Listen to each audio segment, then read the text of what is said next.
Alors là, on est en train de préparer quelque chose qui me tient à cœur de transmettre aussi un peu, qui est vraiment très simple à faire. On va faire du café avec la racine des pissenlits.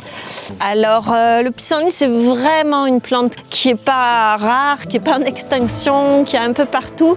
Donc il ne faut pas trop s'inquiéter à ramasser sa racine. Par exemple, une des habitudes les plus difficiles pour bien des gens, c'est le café du matin. Et du coup, je trouve que c'est intéressant de le remplacer par un café. Alors c'est pas du café, mais c'est ce qui va nous rappeler le plus le goût du café.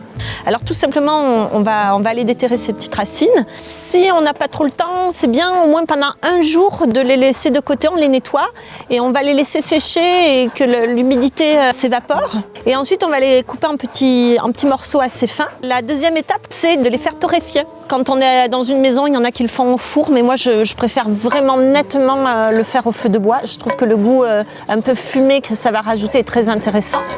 Donc voilà, la torréfaction, on est parti de racines un peu brunes jaunes, et on va aller chercher quelque chose de brun très sombre, voire de noir, mais pas carbonisé quand même.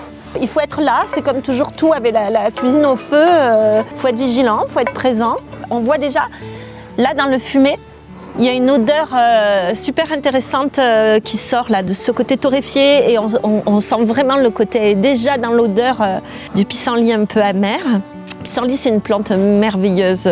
Les gens la considèrent toujours comme une très grande mauvaise herbe qui va envahir les gazons des lotissements et tout, mais moi je trouve que c'est une plante fantastique. Simplement connaître cette plante-là et l'utiliser pourrait améliorer la santé de bien des gens. Alors là, Anne a commencé à m'expliquer plein de choses très intéressantes sur le pissenlit, à tel point qu'on a décidé de vous faire une vidéo spécialement dédiée au pissenlit qui arrivera très prochainement. Alors tu vois, là il est en train de bien noircir, on n'est pas loin d'obtenir ce que j'avais envie. Je dirais 10 minutes, 10-15 minutes. Il y en a qui font un peu plus long, mais moi je trouve qu'au bout de 10-15 minutes, on a un résultat déjà qui est pas mal.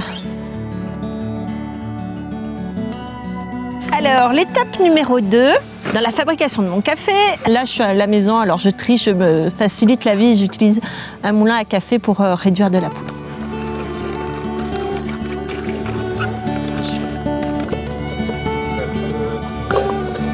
On a une belle petite poudre. Alors moi je dose à peu près comme je doserais du café. Si tu as une cafetière italienne, tu fais exactement comme tu ferais du café normal.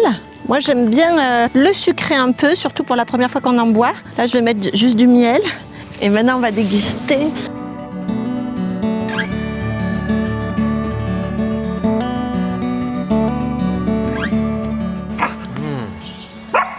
Très bon. Ouais, c'est bon, mielé, ouais. c'est bon. Très bon, j'adore.